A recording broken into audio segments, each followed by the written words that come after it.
Olá, estamos iniciando mais um Uniguaçu em Debate. E hoje o tema, como não poderia deixar de ser, é controverso: a redução da maioridade penal. No dia 31 de março, a Comissão de Constituição e Justiça da Câmara aprovou a proposta de emenda à Constituição, PEC, que reduz a maioridade penal no Brasil de 18 para 16 anos. Com a votação de 42 deputados contra 17 votos contrários, foi o primeiro passo para a proposta entrar na casa. Para avançar agora, a proposta precisa passar por 40 sessões e análise de uma comissão, que analisará o conteúdo da PEC, podendo levar até 2 meses. Se aprovado, o texto passa a permitir que os jovens com idade de 16 anos que cometam crimes possam ser condenados a cumprir pena em uma prisão comum. No passado, este jovem, até 16 anos, 16 a 18, no máximo seria punido com algum tempo em uma unidade de correcional, uma unidade educativa. Criando uma discussão com várias controvérsias, a idade de 18 anos prevista pela Constituição para a maioridade penal é uma cláusula pétrea, ou seja, uma regra que não pode ser mudada pelo Congresso. Trata-se ainda de uma garantia individual que assegura ao adolescente ser considerado imputável. Com opinião favorável, por exemplo, o deputado Evandro Gussi, do PV de São Paulo, diz que, abre aspas, a vítima tem sim o direito de ver seu algoz punido. Assim, o direito fundamental à persecução penal por parte da vítima. O que é permitido pela Constituição é a modulação entre esses dois direitos individuais. Fecha aspas. Para debater os prós e contras dessa medida, vamos receber hoje em nossos estúdios o advogado, coordenador do curso de Direito da Uniguaçu, Sandro Perotti, o assessor do gabinete da Vara Criminal de Porto União e professor de Direito Processual da Uniguaçu, Alexandre Martins Garcia, e a professora, coordenadora do curso de Serviço Social da Uniguaçu, Lucimara Amarantes. Sejam bem-vindos. Iniciamos nossos questionamentos com o Alexandre. Tudo bem, Alexandre? Boa noite, professora. Boa noite. Bom, a primeira pergunta, Alexandre, eu quero que vocês nos expliquem o que seria essa cláusula pétrea que garante ao adolescente ser considerado inimputável. Bom, primeiramente, a cláusula pétrea, como o próprio nome sugere, né, é uma cláusula que não pode ser modificada. Então, a proposta é de emenda à Constituição, de alteração do texto constitucional, que visa a alteração da maioridade penal. O que se discute é, isso é possível? Essa maioridade penal, quando a Constituição fixa que a imputabilidade penal, que uma pessoa pode ser criminalmente responsabilizada por um crime, é de 18 anos, a grande discussão que se tem é possível alterar essa disposição constitucional? Quando as disposições constitucionais são passíveis de alteração pelo legislador, né, infraconstitucional, pelo legislador ordinário. Contudo, a cláusula pétrea, né, ela só pode ser alterada mediante uma nova Constituição. Essa que é a diferença, né? Então, a proposta de emenda à Constituição é possível, sim, mas não sobre temas considerados pétreos, né? Então, para que no caso de um tema que seja considerado uma cláusula pétrea, a alteração somente seria possível mediante uma nova Constituição, né? Que seja promulgada uma nova Constituição. E para que seja promulgada uma nova Constituição, é preciso que o eleitor, né, eleja, né, um legislador constituinte, não o legislador que a gente vê nos dias de hoje.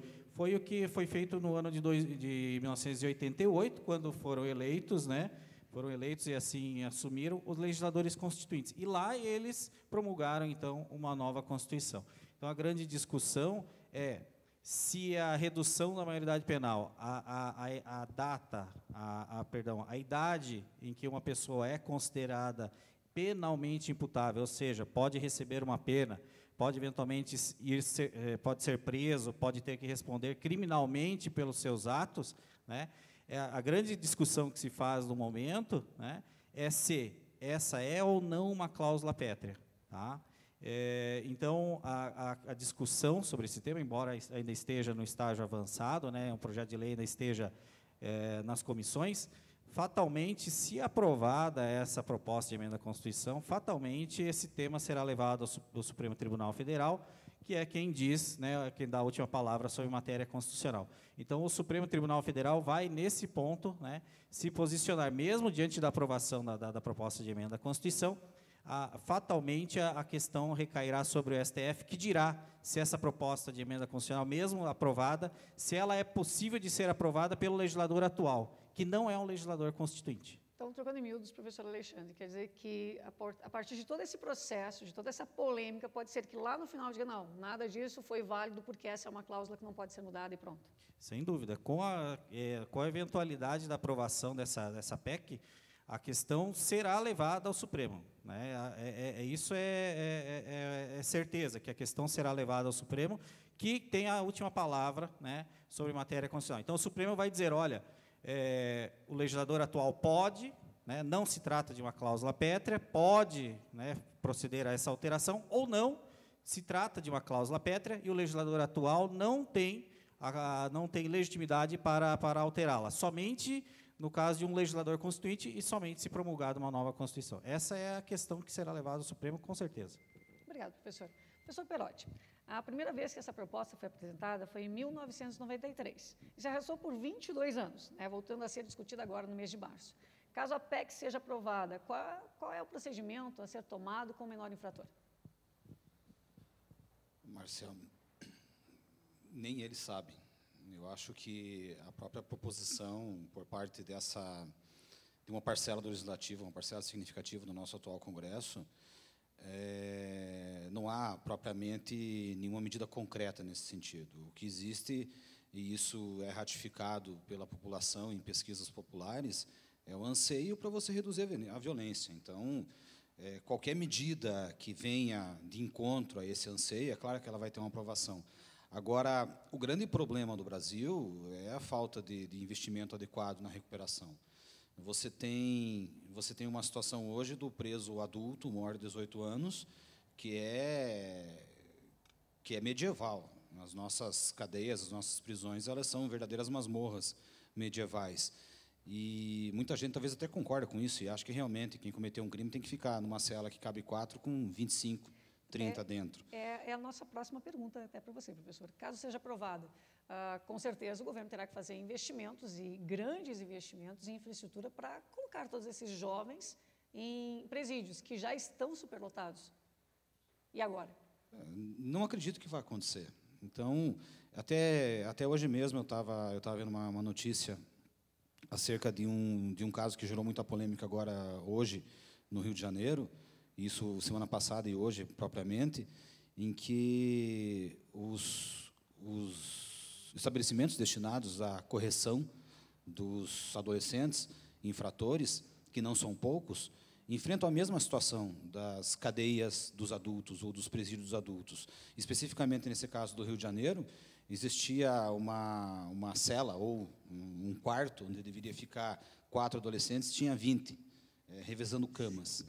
E aí foi tomada uma medida um tanto quanto radical pela vara de família responsável por esse setor no Rio de Janeiro, cidade do Rio de Janeiro, e eles acabaram fazendo um mutirão e colocando muitos desses adolescentes infratores em liberdade. Eles estavam em regime de internação e foram colocados em liberdade. E teve uma contestação muito forte do Ministério Público no sentido de que adolescentes que tinham cometido crimes graves, e aí crimes crimes não, né, porque é o ato infracional de natureza mais grave, como homicídio, como latrocínio ou roubo mediante violência séria, e eles foram, por um período muito curto de internação, eles acabaram sendo colocados em liberdade porque simplesmente não há infraestrutura.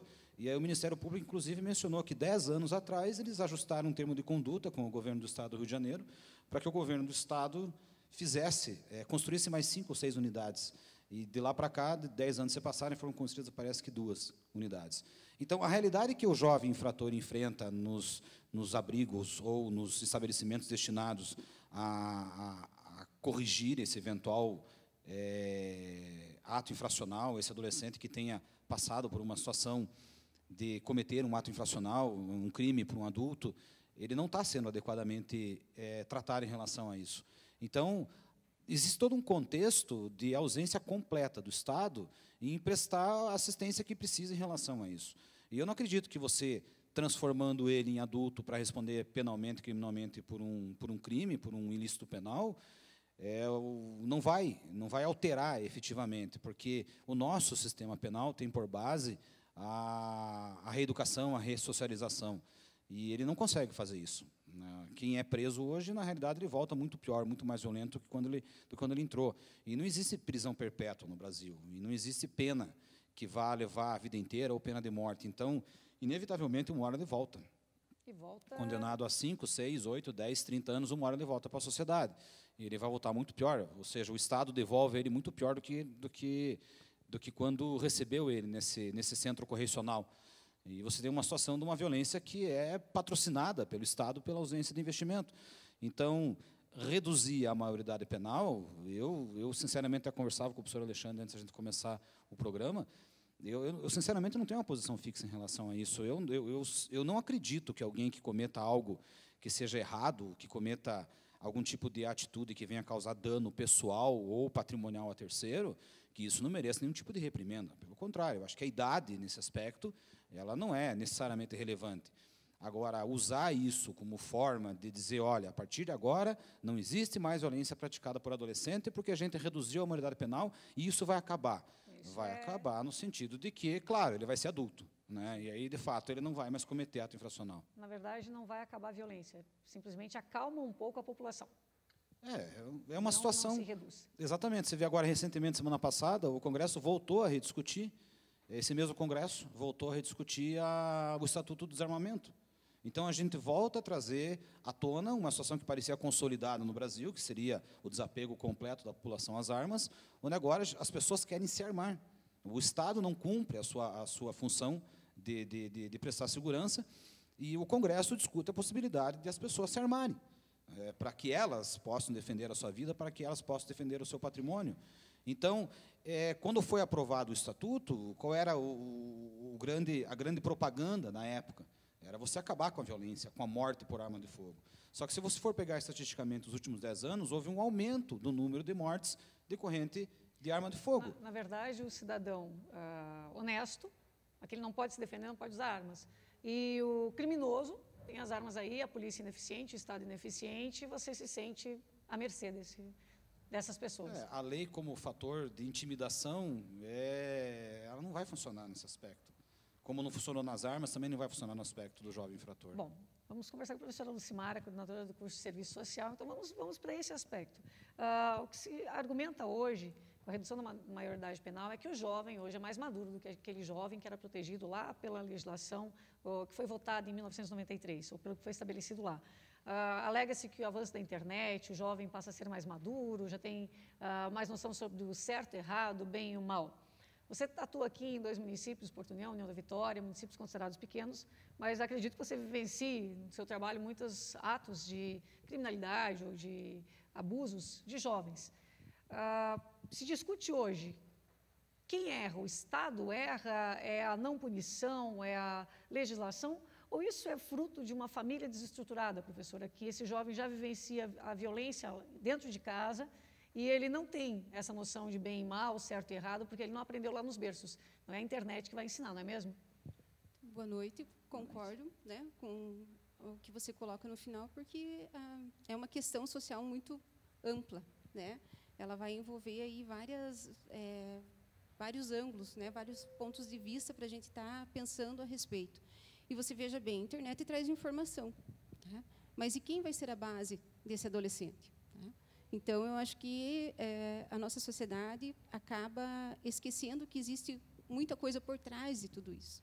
E a criminalidade, na verdade, se a gente for olhar de uma forma geral as pesquisas, no total do país, é em torno de 1%, se eu não estou enganada, mais ou menos isso, 1 a 2% que seriam cometidos por adolescentes, né, em termos de violência. Menores infratores. Menores infratores, exatamente.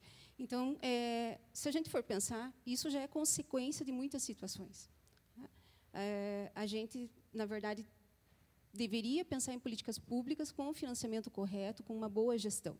Ou seja, que esse jovem tenha acesso à educação, que esse jovem tenha acesso ao lazer, à cultura, ao esporte, e, principalmente, uma boa estrutura familiar. E a gente vê que, ao longo dos anos, desde que foi implantado o Estatuto da Criança e do Adolescente, o ECA, de 1990 para cá, são praticamente 25 anos, então é uma política bem jovem, né?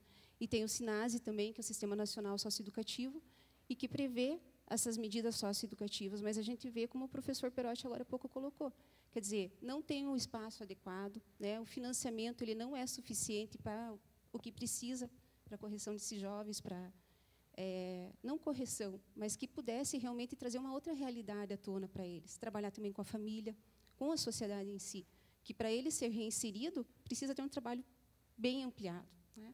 E a gente vê muito fragmentadas essas ações das políticas públicas. Eu acho que isso é um grande problema. Bom, nós estamos falando em políticas públicas, estamos falando da questão da responsabilidade da família, que hoje cada vez mais desestruturada, e nós percebemos isso no nosso dia a dia. Mas falou bastante de política pública no Estado. E nessa discussão de uma cláusula pétrea, que talvez nem esse assunto nem devesse estar em discussão, talvez o que devesse estar em discussão é a melhor estruturação da educação e de tudo mais, não é mesmo? Como o professor Alexandre falou, talvez isso nem vá à frente, porque barre lá no Supremo. Professor Perotti, professora Lucimara, até professor Alexandre, talvez isso não seja algum tipo de interesse político em levantar essa questão agora? No Brasil que nós estamos vivendo, com instabilidade, com descontentamento da população, levanta-se uma bandeira. Então, vamos punir o jovem e, como o senhor disse, acabar com a violência. Isso é uma jogada política? Eu acho que tem um pouco disso também. Você tem uma situação no Brasil hoje, politicamente, em que o executivo é muito fraco. O executivo que assumiu recentemente, 4 meses de governo, tem uma aprovação de 13% da população.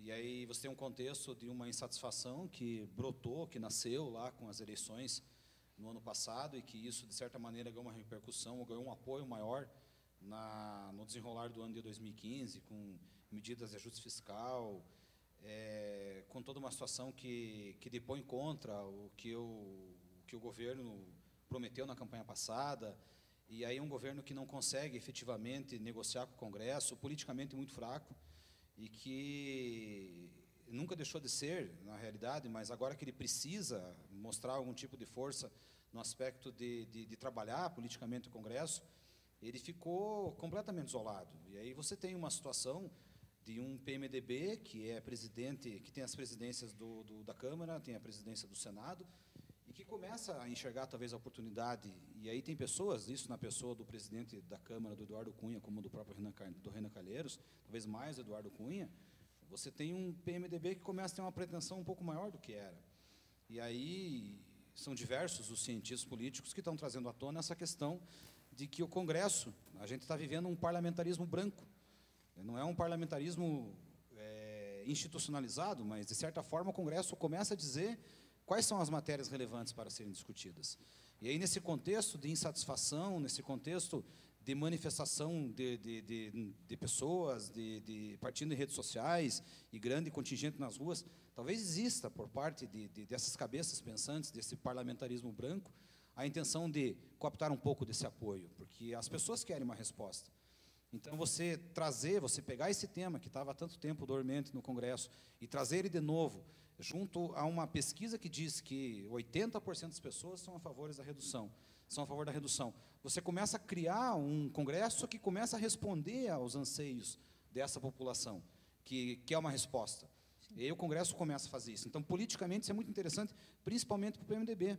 Hoje eu estava, desde domingo, de sábado, você já tem várias notícias em termos de política, atestando que o PMDB já começa a se articular para lançar uma candidatura própria à presidência nas próximas eleições.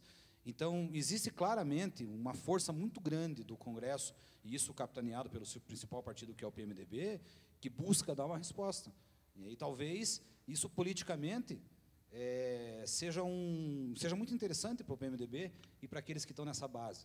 Então, você traz um Congresso, a mesma coisa em relação ao Estatuto do Desarmamento. Se você fizer uma pesquisa hoje a respeito da liberação ou não do porte de arma, eu imagino que a maioria das pessoas vai responder a mesma coisa. Por quê? Porque elas querem segurança, né? Então, se a segurança vai vir na forma de punir o adolescente, porque talvez a gente, na Vitória, não sinta isso, mas quem está em São Paulo, quem está no Rio de Janeiro, quem está nos grandes centros, ele está sofrendo violência do adolescente. Ele está sofrendo violência no sinaleiro, ele está sendo assaltado, ele está sendo ameaçado com arma de fogo. Então, a sensação dessa pessoa é visível no sentido de achar que isso merece uma resposta. Sim, e acho que a principal sensação da população é a falta de proteção. Ele está desprotegido, ele está de mãos atadas, não pode se armar, lógico, isso também não responde, não vai responder à criminalidade, você se armar, muitas vezes isso é até pior, você só transfere o poder de crime de um para o outro. Então, acho que a população ela se sente principalmente insegura diante dessas situações. Bom, se fala muito, professor Alexandre, na questão de uma diferença entre maioridade penal, idade de responsabilidade criminal. Qual seria a idade de um indivíduo ser responsabilizado por um crime? E isso tem diferença com maioridade penal? Bem, no Brasil, o sistema adotado no Brasil, o sistema atual, a pessoa que não tem 18 anos ainda, essa pessoa é o que a gente chama de inimputabilidade absoluta. Essa pessoa, criminalmente falando, né, no aspecto criminal, no aspecto da pena, aplicação de uma pena, as penas previstas no Código Penal e assim por diante, essa pessoa não pode ser, não é passível de ter uma pena aplicada. Então, essa pessoa, ela, enquanto adolescente, né, pode receber até o que se chama de medida socioeducativa, mas criminalmente falando, penalmente falando, hoje o atual sistema não permite que uma pessoa com menos de 18 anos, né, seja responsabilizada criminalmente pelos seus atos, né. Pode ser responsabilizada civilmente, eventualmente, pode ser responsabilizada na vara da infância e juventude, e aí ela, né, poderá receber aí o que se chama de medida socioeducativa, né. A medida socioeducativa tem uma outra característica. A medida socioeducativa, é bom lembrar que a medida socioeducativa prevê desde uma simples advertência, né, até um internamento. E o internamento lembra um pouco a pena, só que o aspecto, né, não é penalizador, né. O aspecto, então, nesse caso do adolescente, é prepará-lo, né, socialmente, educativamente para a sociedade, né. Então, veja, no caso do nosso adolescente, né, a pessoa que não tem ainda 18 anos, essa pessoa, criminalmente falando, ela não pode ser responsabilizada, não pode receber penas. Por outro lado, pode ser, desde que seja adolescente, adolescência dos 12 até os 17 anos, pode receber uma medida socioeducativa, que, de acordo com o caso, de acordo com a espécie do crime, de acordo com a quantidade de atos infracionais praticados, pode ir de uma simples advertência até o internamento nas unidades, né, como em Santa Catarina tem os CERS, Centros de Internação Provisória, né, em que lá estão adolescentes. Só lembrando, né, que essa medida de internamento, o prazo máximo dela, né, previsto na atual legislação, é de 3 anos. Né. Alguns usam esse argumento, inclusive, para dizer que ela é insuficiente. Né. Contudo, se nós estabelecermos um paralelo com as penas, a grande maioria das penas que são aplicadas hoje em dia são inferiores a 3 anos. Ou, quando superiores, dificilmente o agente cumpre os 3 anos. Né? Então, esse argumento de que 3 anos são insuficientes, né? Então, também se aplica às penas, porque, dada a ausência de estabelecimentos prisionais adequados, a forma de progressão, né? Dificilmente alguém fica realmente, né? Tem que ser crimes bem graves para a pessoa ficar mais de 3 anos preso, no caso do maior preso. Certo. Então, digamos, um jovem, 17 para 18 anos, voltando um mês lá para completar o seu aniversário, ele assassinou uma pessoa, ele matou uma pessoa. O máximo que ele vai ficar retido, a máxima punição dele vai ser numa unidade correcional, socioeducativa ou educativa, por 3 anos. Exatamente. Né? Então, assim, ele até o momento em que ele não complete 18 anos, né? Na véspera, ele faz aniversário amanhã, ele pratica hoje um ato definido como crime. Não digo que ele pratica um crime, porque ele pratica um ato infracional. Então, ele não pode ser punido, né, como um adulto, né, que ainda ele não é. Aí alguém diz, né, mas um ano, um mês faz diferença? Não faz diferença, mas há que se ter um critério etário aí, nesse caso. Né, há que se ter esse critério.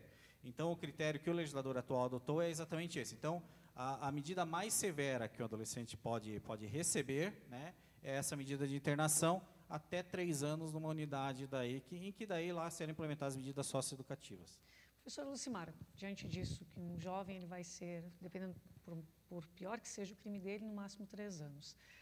Qual é a sua visão, do ponto de vista do serviço social? Isso é adequado? Ou o que seria hoje adequado para a correção desse jovem ou para a inserção dele na sociedade?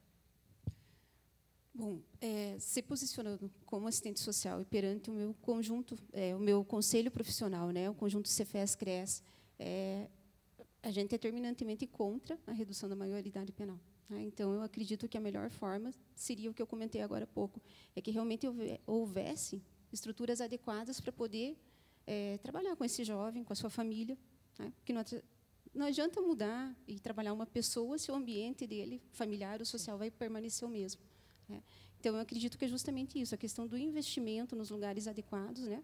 Que parece que a gente anda na contramão da história, pensando em a questão de pena, de fechar, tirar da sociedade. Né? Mas são seres humanos como nós. Né? Então, eu acredito assim que o Brasil até tem o Tratado dos Direitos Humanos.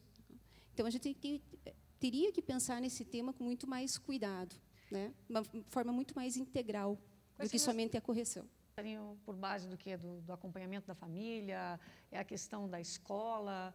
O que seria, no momento, do teu ponto de vista, você que verifica, discute, muitas vezes nós ouvimos a população em geral falando mal de uma política social e você não sabe o porquê dessa política social. Então, quais seriam as principais políticas por parte do governo, por parte dos municípios, da comunidade, para que nós comecemos a mudar esse panorama, para que se comece a mudar isso? Qual seria o ponto de partida? Bom, é uma questão assim bem delicada, mas eu acredito que a educação seria a principal. Né? A gente teve avanços na área educacional, mas a gente ainda precisa melhorar muito. Né? O nosso ranking aí no Brasil não é muito favorável. E eu acredito assim, se você tem uma educação que insere, que trabalha com a família, com esse adolescente, muito provável que, se ele tiver a oportunidade de estar numa boa escola, de ter lazer, de ter esporte, condições de ser preparado para a vida profissional, dificilmente ele vai cair na vida do crime. Né?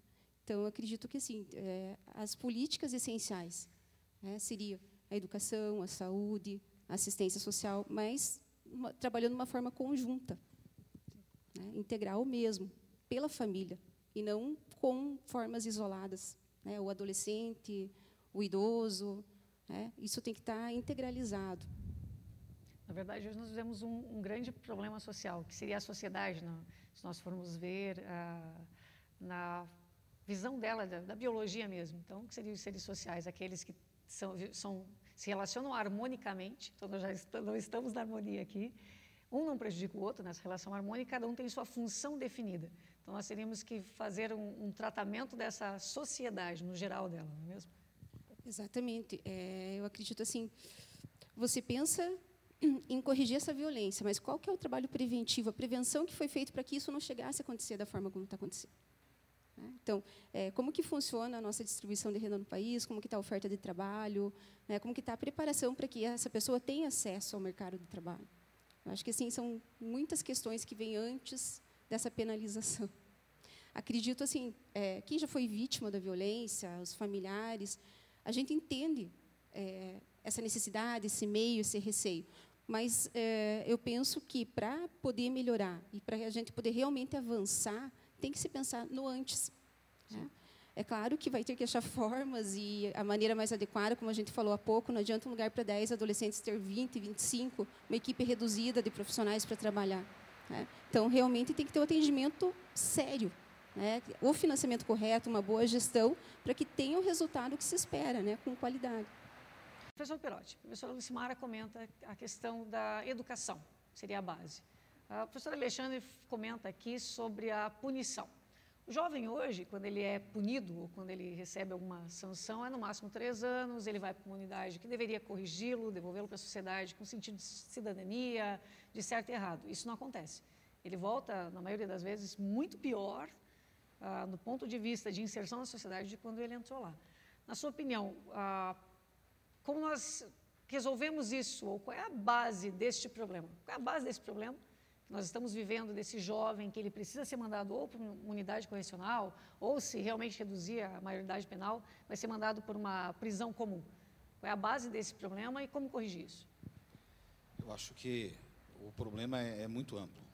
não existe uma resposta única, não existe uma resposta simples. Como é a proposta de redução da maioridade penal? A resposta ela vai trazer um monte de fatores, um monte de situações que, eventualmente, podem ou não iniciar uma discussão que realmente fosse mais séria em relação a isso. Eu não vejo que você tenha uma única solução e também não acho que exista uma solução imediata. É uma solução de anos, é uma solução, como a professora Lucimara falou. Primeiro, a educação. Se você não tiver educação adequada, se você não tiver uma educação realmente que forme, não apenas o aspecto do ensino, mas o aspecto da formação, da cultura do cidadão, uma educação que realmente tem uma base de desenvolver a sociedade, a gente não vai chegar a isso aí nunca. Educação de base, educação fundamental adequada, a gente não vai conseguir tirar o nosso jovem, o nosso adolescente. E aí você tem uma situação muito pior, que é uma família desagregada, é um Estado que não forma exemplo, é uma situação constante de achar que você resolve as coisas atacando a consequência, quando na realidade você tem que atacar a causa. Então, o grande problema é o adolescente que está delinquindo hoje, ele vai deixar de delinquir em razão da mudança da legislação? Eu digo com absoluta segurança, ele não vai deixar de cometer crime. Da mesma maneira que ele não deixa de cometer crime hoje quando ele vira adulto. Sim. Então, o adolescente que fica no máximo 3 anos, as pessoas estão preocupadas que o prazo máximo de internação dele é 3 anos, não se preocupa que ele comete um crime de maior, vai ficar 10. Isso vai acabar acontecendo. E o grande problema que a gente tem hoje, e isso aí está em qualquer pesquisa que se for buscar, mais de 90% dos nossos presos, sejam eles adolescentes, não presos, mas internados, né, ou sejam eles adultos, esses realmente presos, eles estão lá em decorrência de um crime financeiro. Eles estão lá ou em virtude de furto, ou em virtude de roubo, ou em virtude de drogas, tráfico de drogas, que na essência, o tráfico de drogas é para ganhar dinheiro com isso. Então, basicamente, você tem um problema social muito sério. As pessoas vão se inserir no mercado de consumo a partir do crime. E esse adolescente que está roubando, que está furtando e que está matando, 3 anos, 10 anos, não interessa, ele volta adulto e ele vai continuar cometendo crime. Então, eu não vou conseguir identificar a solução do problema se eu ficar punindo. O que leva esse adolescente a delinquir? O que traz ele para uma situação de risco social? Por que ele está cometendo crime? Qual é a base da família? Qual é a ausência de família? Qual é a situação, o meio que ele vive? Nada disso é discutido. O Estado lava as mãos, né? O básico do básico que o Estado deveria fazer, o Estado não faz. Aí nas três esferas, municipal, estadual, federal, e um joga a responsabilidade para o outro, e eventualmente uma medida populista, como aprovar a redução da maioridade penal, pode surtir efeito temporário, uma falsa sensação de segurança, que na prática não resolve nada. Bom, e talvez até aumente os problemas, porque você não tem os presídios que deveriam comportar esses jovens que não vão mais para a unidade correcional e ficariam mais tempo estando presos num presídio que não comporta. Então, nós pioraríamos a situação. Bom, nós vamos às nossas considerações finais, e eu acho interessante até ressaltar uma questão que foi comentada aqui, foi comentada em alguns programas que nós fizemos no passado, quando nós discutimos a questão da religião, e trouxemos 3 representantes de religiões diferentes, e a base da discussão foi o seguinte: o desamor, a falta do cuidado na família, então a falta da base familiar, falta do amor de pai, de amor de mãe, a família desestruturada. Então é lógico que o jovem ele está muito mais à mercê desse chamariz do crime, a questão da falta de condição financeira ou dos desejos sendo mais importantes que as necessidades. Ele deseja um tênis de marca, um celular, mas a necessidade é calçado e comunicação. Então acho que nós partimos para essa base, a base no desamor, da falta de afeto familiar, da falta de estrutura familiar. Bom, eu gostei das considerações finais, e antes disso, só lembrando a quem está nos assistindo, que comente o programa no Facebook, coloque algumas sugestões, fale a sua opinião sobre essa possibilidade de redução de maioridade penal, e a partir desse nosso programa se esclarecer um pouco, será que vale a pena simplesmente reduzir a maioridade, ou nós estamos tapando o sol com a peneira, ou até no futuro ampliando o problema, porque nós não temos estrutura para isso. Então, as considerações finais de vocês sobre isso, por favor.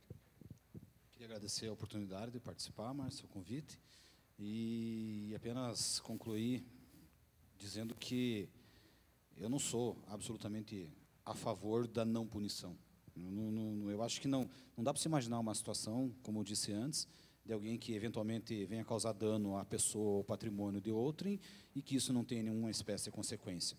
Eu acho que tem que existir a consequência, e ela existe. Hoje existe o Estatuto da Criança e do Adolescente que traz consequência para o adolescente que comete algum tipo de desvio. Então, limitar a 3 anos, eventualmente, numa situação em que a vingança da vítima sugeriria muito mais, tudo bem, isso até, eventualmente, pode ser estudado no futuro. Mas existe uma consequência, existe uma punição, que não é chamada de punição, uma reeducação, só que ela não está adequadamente sendo realizada, ou seja, o Estado não está fazendo a parte dele em relação a isso. Então, existe a consequência pelo desvio de conduta. Então, não pode iludir, eventualmente, a sociedade com a ideia de que o adolescente não é punível. É uma questão de terminologia, uma questão, eventualmente, de um conceito jurídico de chamar o desvio dele de ato infracional ao invés de crime, mas o tipo penal é o mesmo. Ele rouba como rouba o adulto, só que ele não comete o crime de roubo, ele comete o ato infracional de roubo. Na essência, ele comete um desvio que vai ter consequência para ele. Então, se eventualmente o Estado não está atribuindo a reeducação da maneira adequada, não é por culpa da idade. Então, é falta de muitos outros elementos em relação à possibilidade de você responsabilizar e fazer com que ele tenha noção da responsabilidade que ele tem por praticar algum tipo de desvio que possa prejudicar a pessoa ou o bem de pessoas. Professora Lucimara, as suas considerações finais? Então, complementando o que o professor Perotti acabou de colocar, eu acredito assim que a gente está falando num sujeito em desenvolvimento, um sujeito de direitos, né? Então, ele está numa condição peculiar de desenvolvimento, ele vai precisar uma boa base familiar, uma boa base social, uma educação de qualidade, né? Políticas públicas que complementem, que derem para ele a base necessária para ele se tornar um adulto com uma profissão, com uma colocação no mercado de trabalho, e que carregue com ele valores, né? Então, o amor, a atenção familiar, o limite, tudo isso é essencial. Então, quando a gente fala em redução da maioridade penal, para mim, soa mais ou menos assim, por um band-aid numa ferida muito profunda, né? Então, a gente não vai buscar lá as causas de fato. Então, é uma questão social muito ampla, né? Eu acho que a gente tem que ter muito cuidado. E agradeço a oportunidade de estar aqui com vocês. Obrigada. Professor Alexandre, por favor. Agradeço, professora, o convite para participar aqui da Educação em Debate, cumprimentar os professores aqui. Bem, o direito penal ele é vendido como o salvador, né, de todos os problemas, que resolve de tudo, né, que combate a corrupção, que combate a delinquência, que combate criminalidade da menor até a maior, né. O Brasil é conhecido por ser um país que tem aí o espectro de punições, de crimes muito grande, né. Então, no Brasil, busca-se resolver tudo por meio do direito penal, quando, na verdade, o direito penal deveria ser a última instância, né? O último, quando mais nada funcionou, aí vem o direito penal, né? O direito penal, na verdade, é aquela bomba, né? Então, muitas vezes, nós tratamos um problema pequeno com uma bomba, né? E acho que sem tentar as outras formas mais brandas. Então, antes de se tentar um remédio mais brando e aos poucos ir aumentando a dose até que aquilo ali surta efeito, não, já se parte para um remédio lá fortíssimo, né? Achando que aquilo é a resolução de tudo, quando na verdade não é, né? Então, como os professores ali salientaram, né, a questão da família, a questão da educação, né, a questão da religião. Então, veja, um conjunto de fatores que são difíceis de se aplicar, não são simples, são do nosso dia a dia. E acho que o principal é que cada um assuma a sua responsabilidade, né, nesse contexto. Muito se fala da família, do pai e da mãe, mas muitos poucos lembram, né, é muito pouco lembrada a responsabilidade da sociedade. Então, nós temos responsabilidade, sim, né, pelos membros que nos cercam. Quem nunca viu uma criança pedindo esmolas, uma criança na chuva, uma criança... Essa criança submetida a essas condições, né, nos preocupa muito, né? Quem será essa pessoa, né? Como uma pessoa submetida a condições ruins possa dar bons frutos, né? Me permita a analogia. Então, assim, a responsabilidade da sociedade, a responsabilidade da família é estendida, né? Lá no fórum, muitas vezes as famílias vêm nos buscar dizendo, olha, o menino não obedece, o que faz, o que não faz. Trabalhei muito tempo no Ministério Público, e aí chegavam as famílias, o que faz, o que eu faço, ele não me obedece, ele não... Isso. E aí eu dizia para eles assim, tá, o que você acha que faria efeito, né? Então, queriam trazer para o judiciário a responsabilidade dessa criança, desse adolescente, quando não é. Então, essa tentativa de reduzir a maioridade penal é mais uma tentativa, né? É mais uma tentativa daí de resolver por milagre, vamos dizer assim, uma tentativa salvadora dos problemas sociais, que não é dificilmente vai ser atingido, né? Encerramos por aqui mais um Linguação em Debate. Eu acho que a grande missão que fica hoje dos nossos convidados é o que discutir? É a redução da maioridade penal, são 18, são 16, ou é o pai, a mãe, o tio, o avô, a sociedade de forma geral, que tem que se atentar, que não é o jovem, o menor infrator, é essa criança, como ela está sendo educada, qual é o meio em que ela está crescendo, se ela é sujeita à violência, se ela não é sujeita à violência. Acho que a grande discussão passa por aí, passa pela responsabilização tanto do Estado, quanto da família, quanto da sociedade em geral. Por aqui nós encerramos mais esse Linguação em Debate. Tchau, pessoal, e até o próximo.